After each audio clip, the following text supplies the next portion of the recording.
Welcome back to Gatabud for my first ever hardware tutorial. Usually I'm facing in that direction and we're playing games together, but today I'm going to fix a problem with my PS5. I can't wait to play Final Fantasy VII Rebirth, but I don't have enough space to install it. So I have acquired this solid state drive off of Amazon, and we are going to install it. Now, solid state drives are a standard size format. You don't have to get this exact one. There's certain specs you want to look for, and I'll break down kind of the shopping stuff after we get through this, but I'm going to actually do the hardware installation first. I am a professional software engineer, so I work with computers 24/7, but this is not a difficult thing if you are prepared, and we are going to work through that together, and you're going to have an easy time doing this, I promise. Let's get into it. Before we do anything, we need to do a proper shutdown first. You need to press this PS button on your controller, and you need to scroll to the power logo right here, and then you need to click turn off PS5. And wait till it is completely off and there are no lights going whatsoever. Now, once our power is completely off, we see no lights on the box, nothing going on, we are safe to unplug it and get started on this. Now, before you get started, I recommend a couple things. Number one, the obvious and required, you need a Phillips head screwdriver. They are the kind with the X-shaped part right there. You need a solid state drive, obviously, that has a heat sink. And you can tell this has a heat sink by the fact that it said it on the box, but it's this metal part that collects heat. And then you see the little computer chip right here. These things keep getting smaller and their storage keeps getting bigger. The recommended but optional things are microfiber cloth to wipe away dust while you're in there, and then some sort of fan. I've got a little USB fan, right? USB charged fan that just blows air and gets rid of dust. So the very first thing I'm going to do is wipe this down everywhere, get it nice and clean before I open it up. And then what you need to do is put your hand on the disc bay right here and kind of grab it. And you got to take your other hand like this, pull up. There's something locking it in place. And then you'll kind of hear a little click and you push forward, and don't try to muscle it too hard, but you got to put a little bit into it. And we have everything exposed. I want to continue just cleaning up. I don't even really see any dust inside here, so I'm not even going to bother with this. But if it's dusty, go ahead and blow any sort of fan in there. And there's a screw right here. This screwdriver is actually too big. Make sure to use the proper size. So now I have a much smaller one. And yes, that's the correct size. We want to unscrew this little cover right here.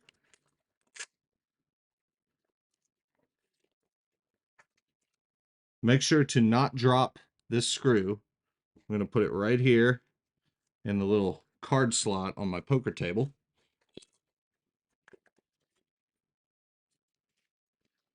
And then there's a second screw in here. We want to take it out because this is what we're going to use to secure the drive once we put it in.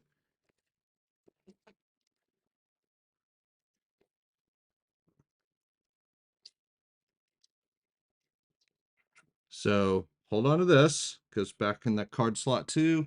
And then this little silver circle thing is also important. Get that out. I've got really big hands, so I actually kind of struggle with this stuff. So what you need to do is, you see that little space right there? It needs to be lined up with that exact same little gap in the insertion area right here. And then you need to put the little silver ring in the corresponding end of the drive. So right here, I put it there. And put this in diagonally, be extremely gentle. I got the wrong circle. This is where the drive ends. Be very, very gentle here. Do not force it. It'll go in just like it's supposed to. You should hear a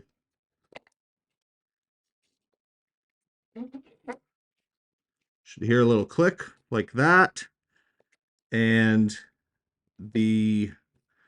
it looks like when you click it, it kind of comes out like that. This is when you take your screwdriver and re-secure it.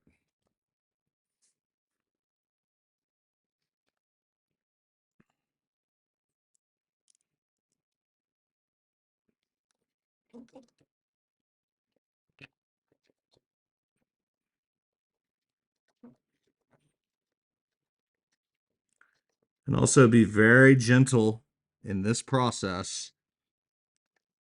Now it looks like it's very flat. If you run your finger across, it's time to seal this thing back up. Here is a close-up of how it's supposed to look once it's secured.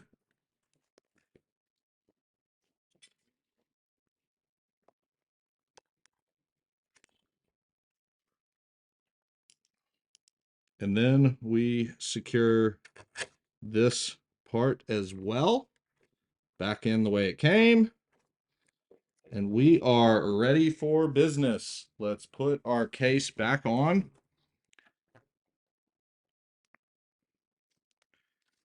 You can see on the plastic where it has these notches that go in.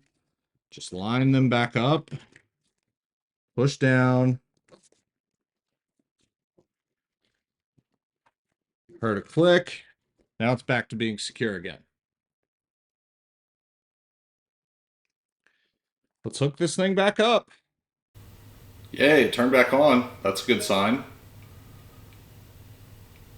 Okay, if you installed it properly, you should see this screen and you should click Format M2 SSD.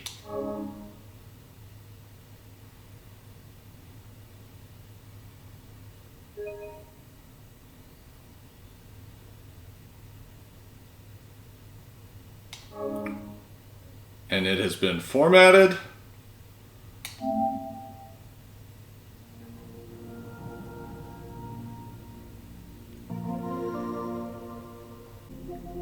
Now we want to go to Settings and go to Storage.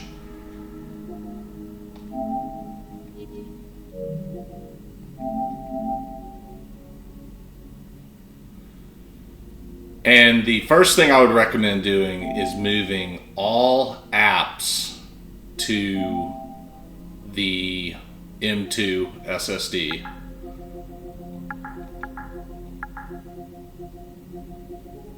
So I'm going to move those.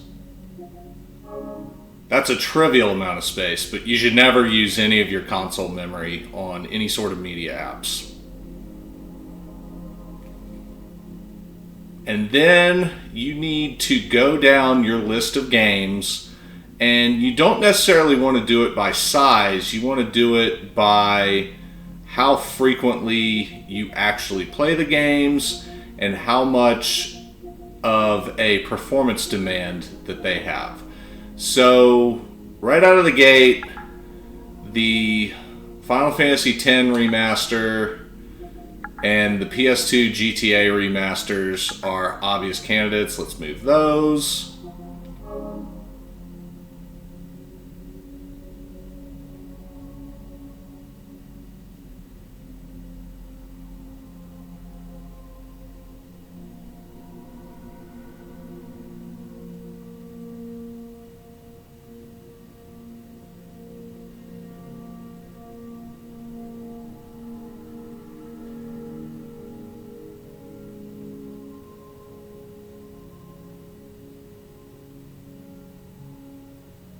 Now I think Red Dead 2 is the logical candidate to also move. I have platinumed that game. I might turn it back on from time to time.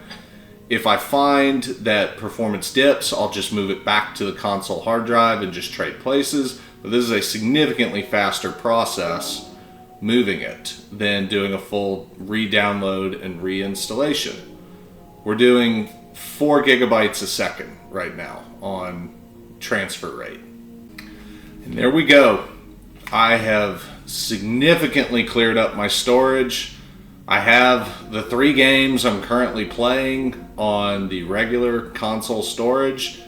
If I wanted to move, I'd just go to the M2 SSD, go to Games and Apps, and select something to move back. Just like I moved it right here. No big deal, no more reinstallations. We are good to go.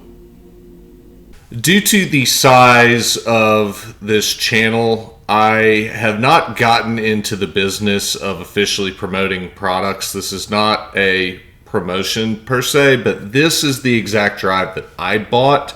I found it by Googling top PS5 hard drives, and one of the listicles that I found linked this on Amazon. I saw that it was only $124. That's like astronomically lower than I thought. And I also thought in my head to do a PS5 hard drive that I'd have to, hook it into a USB port, take up more space in my closet back there behind these screens, and I just wasn't crazy about it. But when I realized how cheap and easy this was, it made a lot of sense. There's a couple of things that are really important, though, that you need to look for.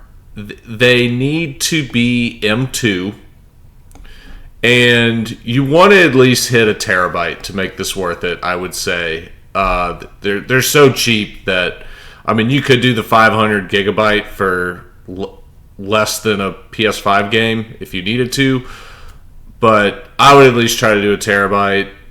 But the price starts creeping a lot once you go up to 2, and that's kind of the same with all the different brands. But it needs to be an M2, and you want to find higher read and write speeds. So this one's 7,300 megabytes per second. When I was doing the data transfer, it looked like we were capping out around 4 gigabytes a second, roughly, off my, I guess, amateur observation. So that seemed to hold up. It looked like it was going a little slower than that, but that's still blazing fast compared to an Ethernet connection. So that's what you need to look for. But the most important thing, these need to have heat sinks. And this one has the heat sink. This one does not. You see the difference there? You have to have the heat sink, or this thing will overheat and potentially damage your PS5. I, at Gatabud, am not responsible for improperly installed drives that damage your PS5. I am an amateur helper, just like the rest of us, and honestly putting my PlayStation on the line trying to teach you guys this stuff. I'm so thankful that you chose to stop by my channel. I look forward to covering Final Fantasy Rebirth very soon as it comes out, and later on Grand Theft Auto 6 when it eventually arrives. I hope y'all stick around and play those games with me on PS5.